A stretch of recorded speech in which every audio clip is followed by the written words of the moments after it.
Good evening to everyone.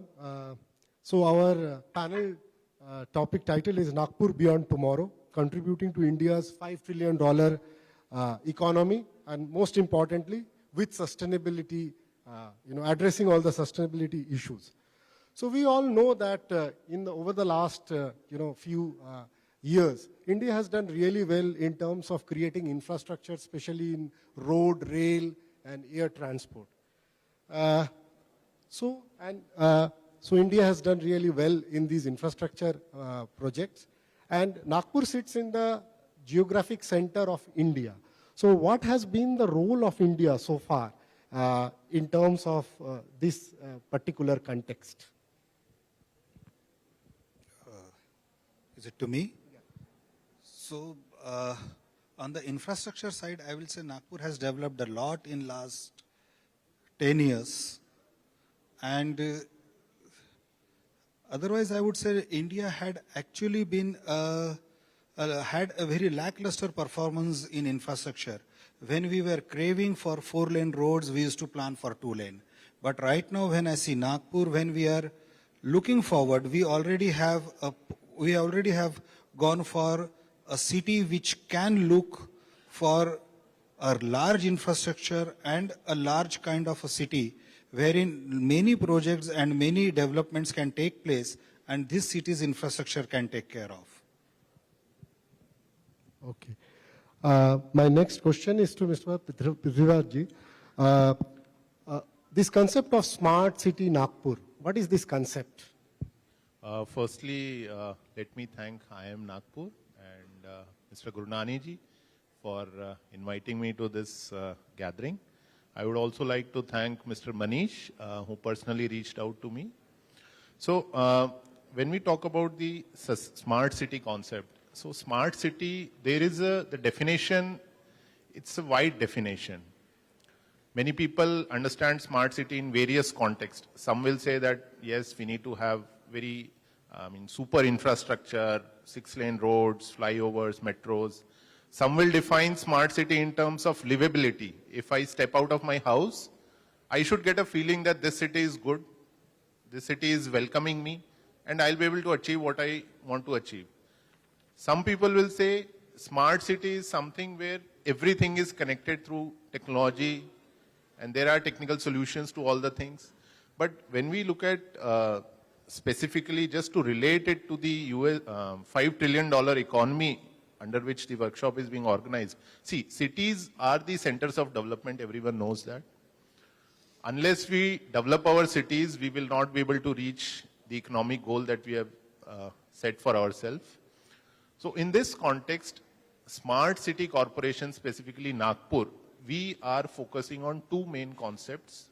Number one is the climate change. Now it is related to reuse, recycle and other things, rainwater harvesting, and so on and so forth. And the second main theme is regarding the increase in urban density, because everyone knows that people are coming to urban centers. Maharashtra is 50% urbanized state in the country. And if you look at statistic, there is a statistic which says that every week almost 1 million people are added to urban centers around the world. So the second theme on which we are focusing on is related to this livability of this highly dense population which is residing in the urban center. Now there are various projects under it. Metro is not directly related, but metro is there. Then focusing more on non-motorized transport, NMT policy. Then you will have integrated traffic management system, some smart traffic lights. So these are some of the solutions, but the main themes are two, as I said. My next question is to Vaibhav ji. In this entire infrastructure narrative, what are the vantage points that Nagpur and Vidarbha in general possess over other parts of India? Thank you, Professor. As you have been saying and my co-panelists have said, Nagpur is very strategically located, and therefore it has a natural advantage of being the name of the summit itself suggests that's a 0 mile point of the country, center of the country, and therefore it's actually at the vantage point for the for the growth. That point one. Point two, globally, data has been suggesting that the growth is going to be driven by the tier 2 cities. Globally, it has been happening. And I'm sure same is true for India. Most of our growth centers are not now Delhi, Mumbai, or Pune, or Bangalore, or Hyderabad. They are shifting to tier 2 cities, both in terms of driving the growth as well as the purchase capacity, capacity to grow, capacity to the aspirational value. All those aspects are driving these tier 2 cities. Equally important is for any region to contribute to the growth, and when we are talking about India achieving $3 trillion, $5 trillion economy target, this growth obviously will have to be driven from the new areas which are not as much industrialized and have not reached to their kind of a peak, if I may say. And therefore, cities like Nagpur or Indore are equally poised. And as I said, Nagpur has its own strategic advantage. And for any region or city to contribute largely, you need resources, you need better infrastructure, you need better connectivity, you need better access, digital infrastructure. And from all those perspectives, I'm sure my co-panelists have even more data on how this region is contributing even today, largely, but broadly on all the aspects of whether it is resources, whether it is skill manpower, whether it is everything, infrastructure, as Anandji said, Nagpur's infrastructure, if I may say, is almost 20 years ahead of time today, and which is very unique for the tier 2 cities. Because, for example, people like us living in Delhi or Bangalore or Mumbai, we always, crib about our infrastructure is not up to date, we are just catching up. So, for example, whether it is metro, whether it is urban transport, whether it is sewage or a water treatment, we are just trying to catch up with our urban infrastructure. But whereas city like Nagpur has an advantage that it has built the infrastructure so that it can drive the planned growth. We have examples like Chandigarh, where or for that matter Noida or Greater Noida, where the entire planned development has happened, and because of that, Noida, Greater Noida has contributed immensely for the growth of entire Uttar Pradesh and North India. So similar kind of opportunity, I believe cities like Nagpur has. And Nagpur's infrastructure, because of being at strategic location, so whether it is rail connectivity, road connectivity. So for example, you can fly in less than 2 hours to any part of India from Nagpur, which is a very unique advantage. And I'm sure I have experienced this while working in the board of IIM, that has been one of the driving points for students to attract to IIM Nagpur, the accessibility. So I think the whole driving starts with the infrastructure and accessibility. And no other city than Nagpur is better placed in that.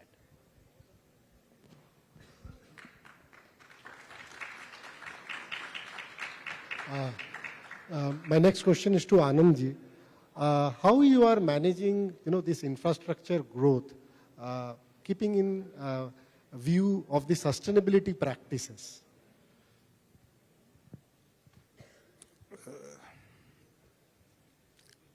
See, I actually, I'll give you a brief about what we do. We are country's second largest hazardous waste management company, country's largest biomedical waste management company.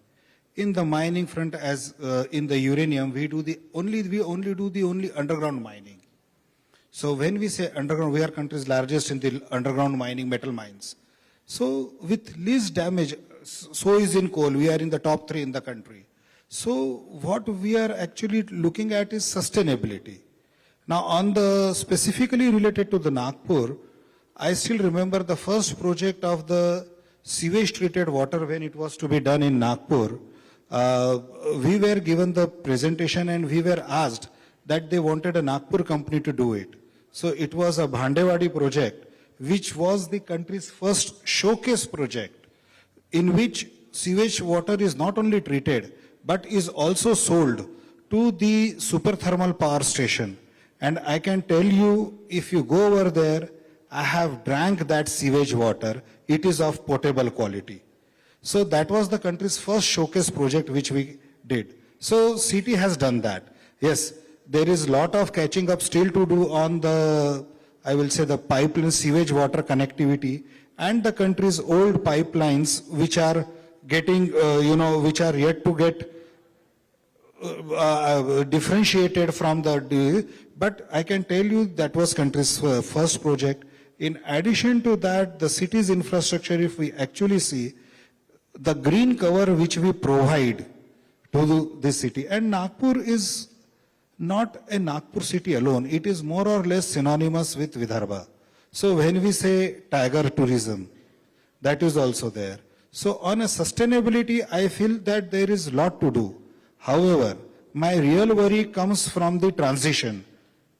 When I say transition, that means the largest tax collections and the industries in the entire Vidarbha is from thermal power plant, coal mining, cement plants, and secondary steel plants. These four contribute almost 70% of the entire Vidarbha's GDP.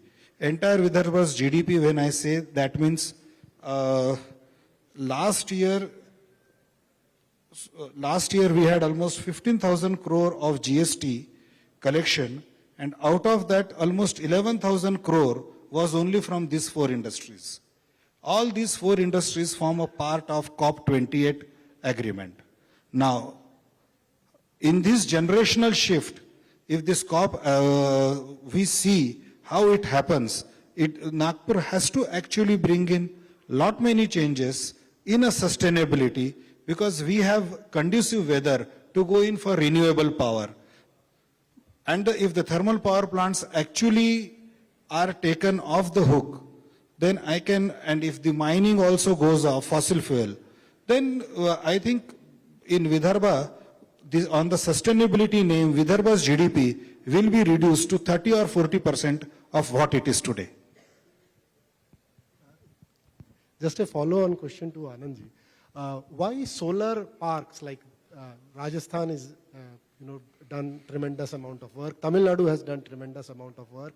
Why has it not happened in Vidarbha with so much of sunshine? See, actually, we have in this part of the country, we have very fragmented landowners, and dealing with these fragmented landowners has been a real issue. How to deal with it. And that is why even the agriculturists in this part of the area have not really flourished. So fragmented, and in addition to that, unless and until we have a sort of always faced an issue of too much of either, I should not say NGOs trying to get them away, but see, when we say solar park, we also need dry land. So do we have dry land, fragmented land? So these are the issues which are typically with Vidarbha. I think in Yavatmal, a 600-acre land they have already taken, but this 600 acre is not enough. We need at least 60,000 acres right now over there, so that we can phase out the thermal power plants of Vidarbha and bring in this. Please. So just a point I wanted to add from the government of Maharashtra's perspective. Last year, a policy was released. The entire agriculture electricity requirement, out of that 50%, the policy has decided it will be done through solar power. And for that, in each district, we have created a land bank of government land. And on those lands, the solar parks are coming up. So that policy is in place. So maybe 5 years down the line, we can proudly say that 50% of agricultural electricity will be generated through solar power. Vaibhav, you want to add something in this perspective? No, I think absolutely, as both of them said, but probably from the broader sustainability perspective, so purely from the policy perspective, whether it is solar or any sustainable renewable source, what is more important is the solutions will have to be region specific. as Anandji said, Vidarbha is contributing hugely through the thermal power. Now, how do we do that, manage that transition? So, for example, in the thermal plants, 7% biomass briquettes and pallets are being added. Now, how do we expand that biomass base to the thermal transition so that we reduce the carbon footprint, but at the same time, it adds value to the entire economic value chain of the region. Because broadly, this region is an agriculture-based region. And ultimate prosperity of the region will come with if we are ultimately able to create value for every individual. See, ultimately per capita income of every individual living in the region. And the making agriculture more viable, creating those business opportunities for people. So for example, biomass could be a very good solution for this region. So agriculture produce, agriculture waste can be converted into pallets and then it can go to the thermal usage or converting it to a fuel, any form of fuel. So there are a number of technologies and experiments happening globally in India, in this region. So the point I'm trying to make is the region will have to look at a sustainable development plan, and probably as Mr. Prithviraj suggested, the government will also have to kind of create a roadmap for 5 years, 10 years, 15 years, long-term, short-term roadmap for a very smooth transition to this more sustainable development model. So I think, but again, as I said, because this region has developed its infrastructure ahead of its time, it is better placed to, I am repeating what I said, but it is better placed to do this planning and try to take that entire development through a sustainable route, which probably cities like Mumbai or Bangalore or Delhi will have very difficult. For example, Delhi, today the contribution of vehicular pollution is more than 17-18%. And how do you now bring that pollution down to some, even by 5% or 2%? And it's a huge challenge which cities like Bangalore or Delhi or Mumbai are contributing. For example, the biggest advantage we feel when we come down from Delhi and stay in a campus is the morning walk, because you get the freshest air that is possible anywhere in the country. So, those kind of advantage. So, bigger challenge probably for the policy makers and to all the thought leaders is to ensure that those advantage of these regions are not eroded in the course of development, but at the same time, sustainability could be our opportunity instead of challenge to become a growth driver for the economy. So I think this region is better placed to use sustainability as a growth driver. When I say this, Nagpur has done it, as he spoke about water being recycled and selling it to the thermal plants. So recycle, reuse, reduce. Or for that matter, Nagpur has been the first city where Ola brought in their 100% electric taxi fleet. Or Nagpur has been a city which has produced gas from the sewage and the buses are being run on those. So I think there are a number of experiments that has happened in this city. So can we, for example, replicate and scale up those experiences? Or for that matter, metro is ahead of any of the cities in Maharashtra. And 50% of the power required for metro is generated through a solar-based, rooftop which they have done on their stations and buildings. So I think those kind of experiments are very, forward-looking experience which can drive this growth for the region and can contribute immensely and become a kind of a development model for the country as well. My next question is to Prithviraj ji. When we talk about smart city, what are the technologies we are talking about? And as Vaibhav ji was pointing out, at the end of the day, it has to be citizen-centric. So how, you are scoping this citizen-centric perspective? So all the solutions that we are trying to implement through our Smart City Corporation basically is to improve the quality of life of citizens. Now there are a lot of solutions that we have implemented. Just to give an example, like we have installed some environment sensors in different places around the city. And the data is coming to our command and control center. Now this data format, we are trying to keep it open. So there will be some standard APIs which are available to everyone. So they can directly use the APIs and get access to the data.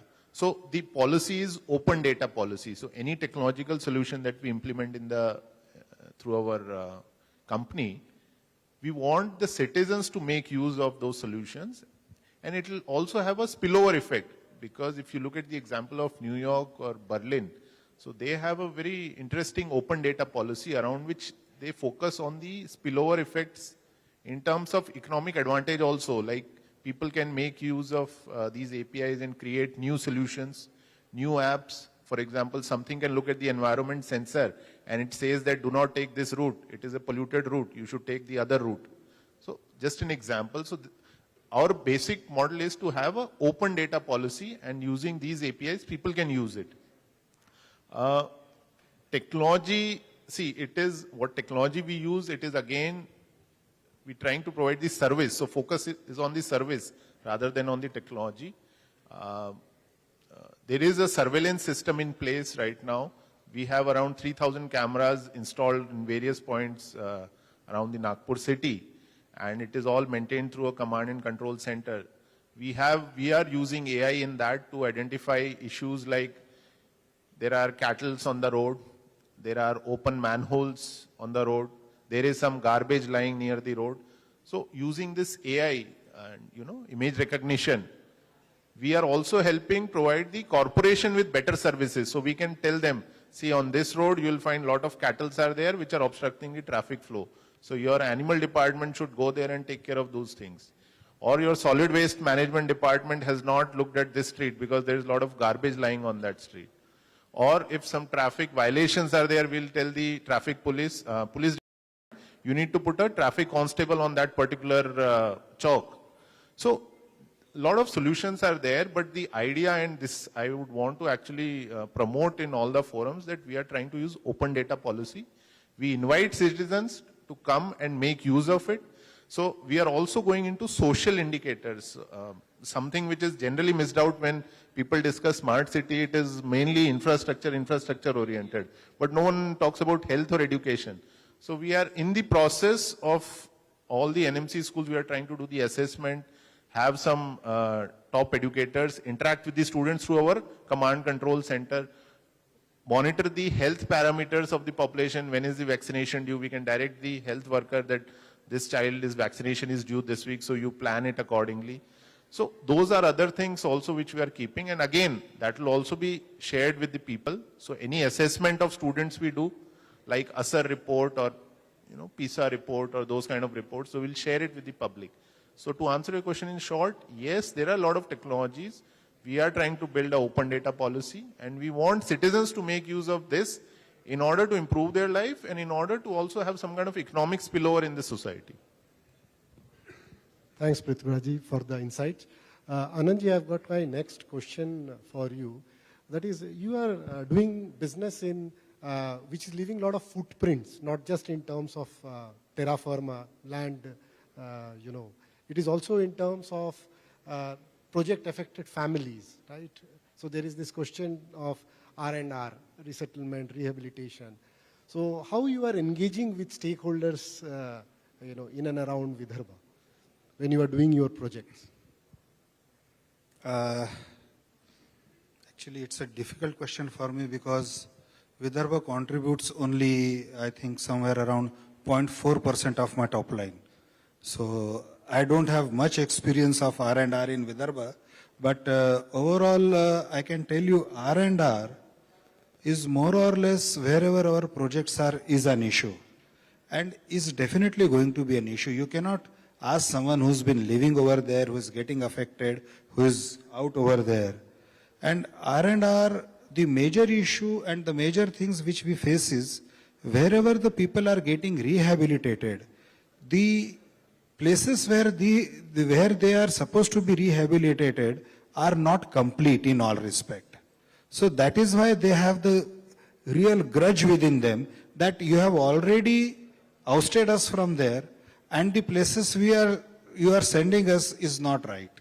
So that's it. Then secondly, another issue which PAP people which we are facing is that in one of the uranium projects which we are doing, the PAP people were given employment, and we were asked that you will have to take these many people on your roll. Now imagine I have an underground mine which is to be done, and I have 300 farmers to be put every day inside the mine. These people are used to wearing chappals, used to working in sun, and I am asked to put them to put all the boots, all the safety gears, and go inside the mine. You will be surprised to note, at the end of the 4th year, we were paying them what they wanted, but we were asking them not to go inside because they were a huge safety risk. So I think every region, everywhere it will have to be, we'll have to look towards inward, to find out a R&R policy which will be unique to its own project, not only the own city, but to own project. Thank you. Vaibhav ji, some perspectives on stakeholder engagement in central India as compared to rest of India.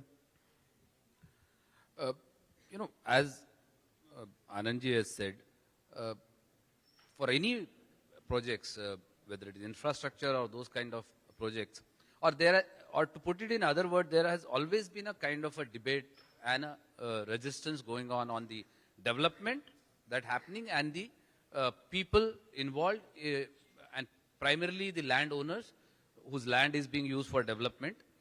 But I think in last 7-8 years, a few things have improved drastically across the states. I am saying not only in Vidarbha but across the states all over India, because of the realistic and practical approach from the policymaker, government, respective state governments and the central government. See, we can't have a development and people participating in that development unless we make them part of the growth story.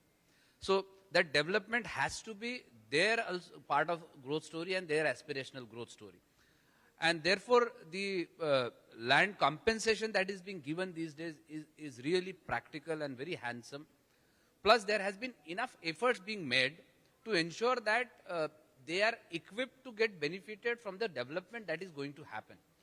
And I think there precisely institute like IIM and the educational institutes and the social institutes and the social organizations will have to play a very important role in ensuring that the advantages of the growth are conveyed to the stakeholders, and stakeholders are equipped if required through skilling. So whether it is question of skilling the people and make them, bring them up to the level so that they get benefited by getting employed or become some kind of vendors, service supporters, operators or any of those business value chain they can become part of. So institute like, for example, IIM will have to play that kind of role. So for example, the INFED department here will have to work with, for example, land affected farmers and help them create products, services, skills, through incubation centers or innovation labs to bring them up to date with the necessary skills or training or orientations, so that there is no tussle between development and the stakeholders, because ultimately they have to be part of that growth story. So that's, I think, very important. And fortunately in last 7, 8, 10 years, more in last 10 years, after 2013 Land Acquisition Act, it's happening, and it's happening very fast. And therefore we are seeing that whether it is for the infrastructure projects or the industrial development, land acquisition has been quite smoother part of the whole process. Otherwise, that has been the biggest bottleneck of any infrastructure project, not completing on time. I know, in fact, I just came from Butibori before this session, and I remember a railway overbridge. It took 17 years for that bridge to be built. And everybody has suffered in this city, for that bridge. And was land acquisition and, small issues were the biggest challenge. So fortunately, those kind of things are getting noticed by the concerned authorities. They have been practical enough. So I think that approach is very much required. And precisely, the tier 2 cities give them better advantage for the simple reason that the administration is not as much layered as probably cities like Delhi, Bangalore. And I'm sure my co-panelist Prithviraj will be better position to comment on that, but leaner the administration and lesser the layers, the effectiveness of the growth and the overall engagement with the stakeholders is much effective and much better. Thank you. One thing is that a lot of IT companies have come to Nagpur. A lot of R&D centers are being set up, global R&D centers are being set up, but they are mostly set up in cities like Bangalore or Hyderabad or in NCR region. So how can, these tier 2 cities bring in the best talent people, living in these tier 2 cities, that, people from tier 1 cities, they are interested to come and live here because there is sheer opportunity in terms of job growth. I don't think I am qualified enough. Maybe Anandji can answer on it. But few things, like you need to have good educational institutions, you need to have good livable city in that area, and of course how is the environment. So these are the small things, but maybe he can give a detailed answer on why service sector is not picking up in Nagpur. Why Nagpur, what it will take for Nagpur to become an R&D destination? I'll just share my journey. From my class, I think we are a class of 65. Only 3 students are now in Nagpur. The entire Janta is out of Nagpur because opportunities were not there. We have to also look at the opportunities. And when I say opportunities, how many big industries are there? When we say aspirations, for a start, it's good to start at a lower level or a mid-level where we are. But when we go there above, are there any opportunities in this city? At our time, there were very less. Similarly, when I see the IT centers which are coming up here, they are the IT centers, in my view, are more or like here are coming with a BPO mindset or somewhere what they are, what they want to do a clerical job. Not a single high-end IT hub has come in this city and no one has anchored it. You need an anchor like Narayan Murthy, maybe because he was from Bangalore, he founded it in Bangalore. Maybe someone like, because he's from Nagpur, he needs to found it in Nagpur, and then the entire ecosystem is created in and around it. Because development cannot happen on a standalone basis. The entire ecosystem has to be created. Secondly, if you will actually see, how many of you, even IIM students, are actually absorbed in Nagpur? That's another question which we need to see, because the lack of opportunities is definitely there, but let me tell you, the scene has changed. Dramatically, the scene is changing. Right now, the wealth creators in the city are now looking forward to the development of land rather than plotting of the land. So this scene is definitely changing. And we also have to give that Nagpur has had its share of good institutes only in last 10 years. So we have to give it enough time.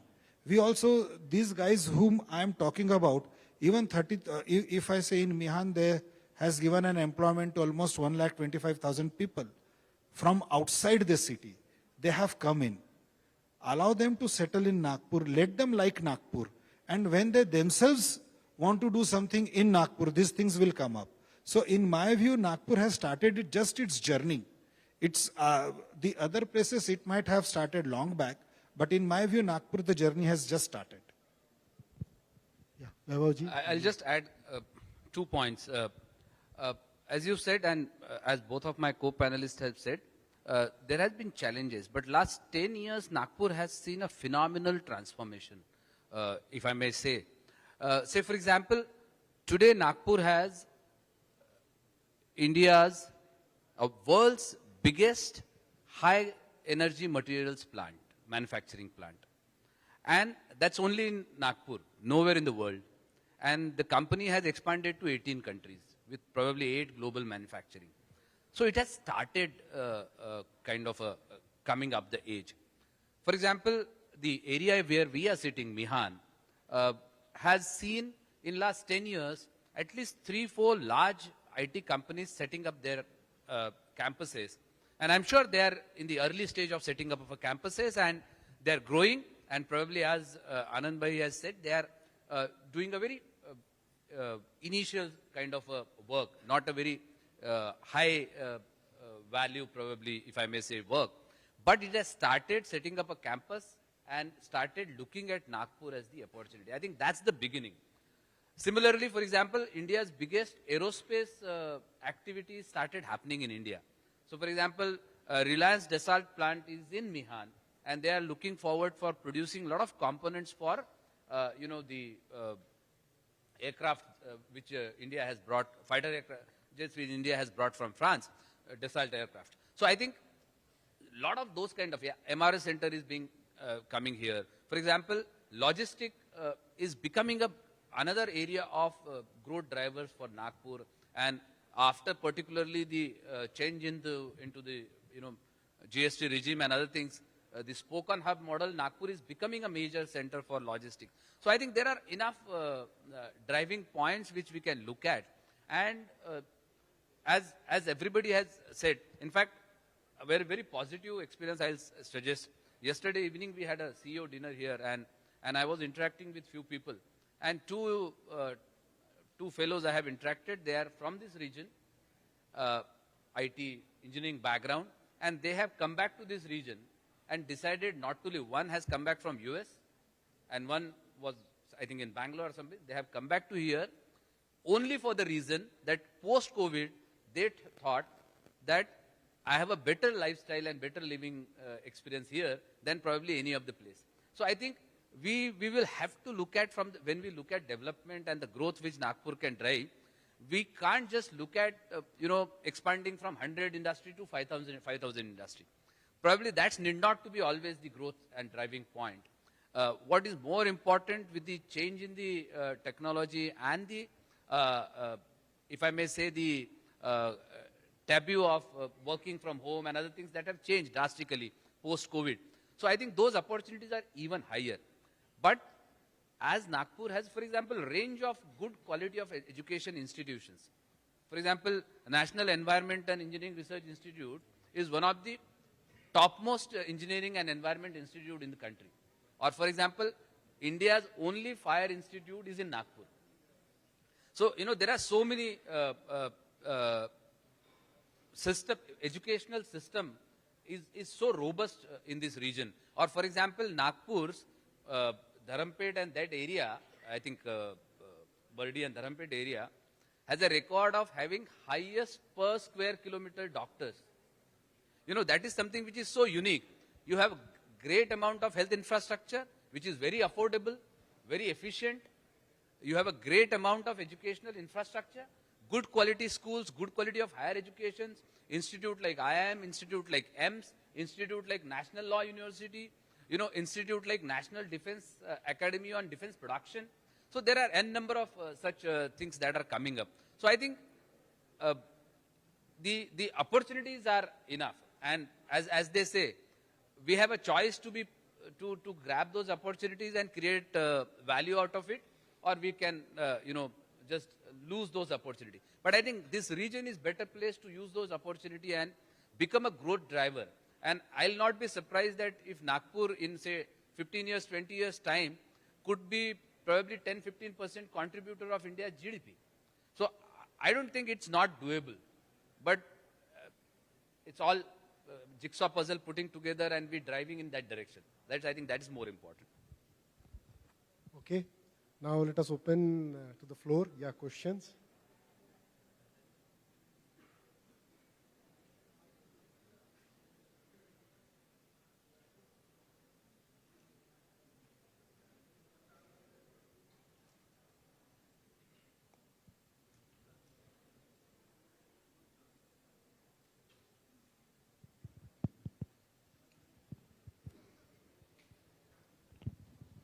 Good evening, sir.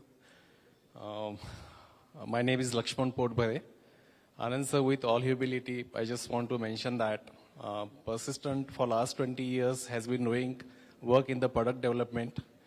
8 to 10 years before, when Satyameva Jayate was aired on the TV, we did analytics for Satyameva Jayate real time while the show was airing on the television.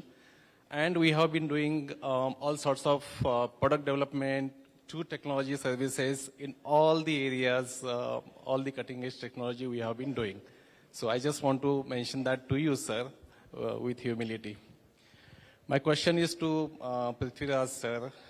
Prithviraj, sir, with the concept of smart city, right? The question is, are we also talking about smart villages? And I will give you the context of the question. With the decentralized solar power, current solar power is centralized, gets generated, comes to a grid, from the grid gets distributed, right? In the Western world, people have gone to a stage where they are able to generate decentralized solar power at the source, right? With that kind of solar energy creation, number one. Number two, with the technology advent, in terms of post-COVID, during the COVID, we have seen that technology immensely has improved, right? Earlier, people were coming to cities because of infrastructure, because of electricity, because of education, and probably healthcare as well. Now, if we take these things to the villages, do we need people to come to the cities? Or we can reverse the trend? Can Nagpur be first of that kind? Question to you, sir. Okay. So as far as government is concerned, when the smart city mission was started, they've selected 100 cities in the country. And it's the last year now, March 24, it's going to end. The second phase will be for some tier 2 cities. Right now, government is not looking at extending similar services to village level. Okay, number one. But if you see the kind of projects now many villages are taking up, so on their own, many people are doing small scale STP plants in the villages, small scale solid waste management solutions in the villages. So they are picking up, and in this regard, smart city can guide them. So it's not part of the policy, but yes, what you suggested can be done in the sense that we can take up mentorship of, let's say, Nagpur ke aspas 10-15 villages, whatever villages in Nagpur district. They can be linked up with Nagpur Smart City Corporation, and we can guide them in providing some kind of solution at low cost, whatever is possible. To the other question, when you say, ki, will urbanization stop and people will do the economic activities from the villages? I would differ. I don't think in the near future that's going to happen. Economic activities will be driven by cities. There is no alternative. And if you look at the rate of urbanization, it has only increased, not just in India, in the Western countries, in the developed economies also. So where they had this solution long back. So personally, I don't think that flow is going to stop. Yes, but lot of services may be provided through the technology at the village level. But is that going to stop the urbanization? My opinion is no, it will not happen. Okay. Any more questions?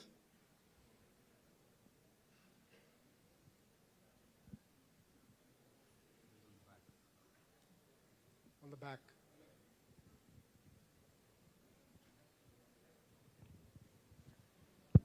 Good afternoon, sir. My name is Rajat Shah. So my question is to all of you. So we have in Gujarat, Gift City developing and Dholera developing. It's a complete Greenfield smart city project. And Nagpur is already existing city which is trying to be a smart city. So how much gap is it, and how can there be an equality or Dholera, whatever it comes up to be? Will Nagpur be able to match its level, or there will be a lot of gap among both the cities, the kind of smart cities they will become in future? Shall I first answer? So see, Nagpur is a brownfield project. The city was there and we are trying to introduce those things. Dholera and Gift City, what you mentioned, that's a greenfield project.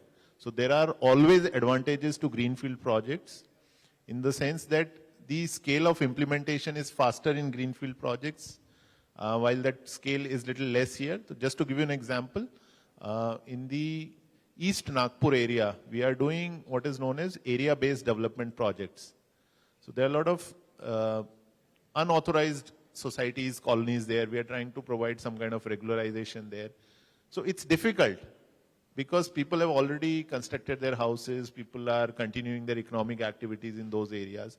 At the same time, if you look at GIFT, so it was completely agricultural land. There's nothing there. So planning is much easier and faster. But again, see, there are different objectives. So smart city is not one definition. What does GIFT want? GIFT wants to become the economic powerhouse of the country. It wants to be the financial capital of the country. Nagpur mein, are we looking at that? Probably not. We are looking at something different. If you talk about, let's say, Berlin. So there is a very simple example I will just dena chahta hu. In Berlin, maybe all of you can listen. India mein, is there any city where at the traffic junction, if the light is green for pedestrian, will you let your 6-year-old child to cross the road on its own, on his own, without holding your hand? So this is known as the Berlin experiment. In Berlin, it is done. People are so confident. People trust each other. So there are different, objectives of each project. So Dholera is again, they want to become an industrial city, industrial township. So unki priorities thode different hote hain. So we cannot directly compare.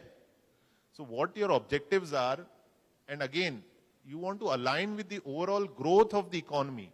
So when we are talking about in today's session, as we said that Nagpur, how can it contribute towards the $5 trillion economy? So we want to provide an environment. We want to provide such a city where people want to come and live and do their activities. GIFT, while on the other hand, is simply focused on inviting all the financial institutions, have them set up shop there, and thereby promoting the growth. So it's difficult to actually compare.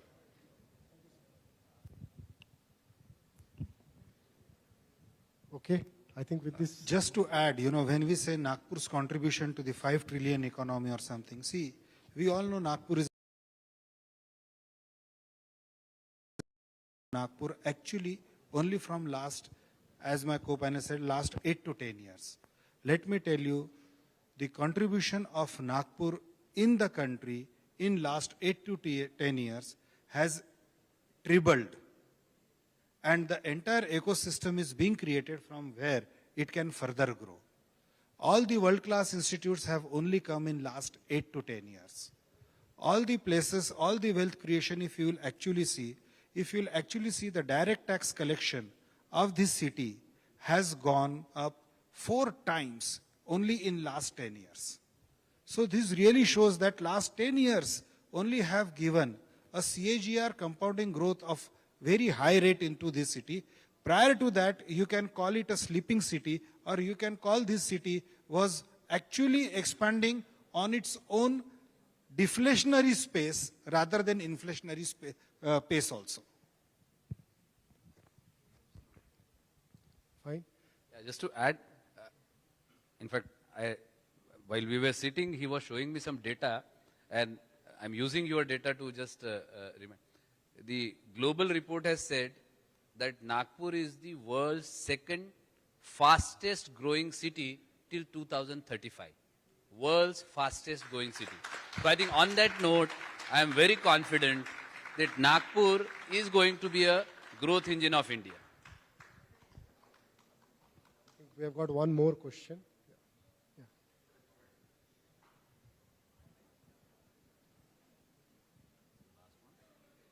Yeah, this will be the last question. Not more so a question, but just a comment. Assuming we take examples like Chennai, like Mumbai, and cities which are on the coastline.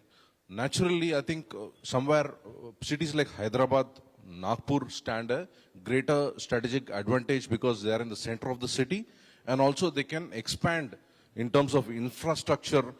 Building on roads and, outer ring road, we call it in Hyderabad, we call it RRR, regional ring road in Hyderabad. We stand a strategic advantage to our side, cities like Nagpur, wherein we can leverage and, get the world, to a city like Nagpur and then leverage on our strategic advantage. So that is what I wanted to just comment. I think you are right, but for example, every city has its own advantage. For example, Hyderabad is crippling because they don't have a port. They are becoming a landlocked city. Or Bangalore, biggest challenge is they have to go to Chennai. Their Mangalore port is not satisfying their, is able to cope with their needs. So every city will have its own advantage, and therefore it will be poised differently for the growth driver. So how it drives the growth could be different for different cities. And therefore, more than comparing the cities, I would, if asked, will prefer to look at what are advantages Nagpur can offer, and can we build our entire development plan and the whole growth plan based on our advantages and what we ultimately want to achieve, as Prithviraj has said. Do we want to become a gift city? No. So what we want to be and what are our advantages? I think that should be the prime driver of any growth plan that we look at. Similarly, as I can only say you, see what you are telling, as a company we are living. Nagpur contributes only 0.07% of our top line, but we exist in Nagpur. That's the hope we have for Nagpur, and I'm sure Nagpur will grow to one of the fastest cities. That I am actually looking, and I have looked at almost all the cities, and I can tell you the kind of ecosystem which Nagpur is developing is going to be unparalleled. This is my view.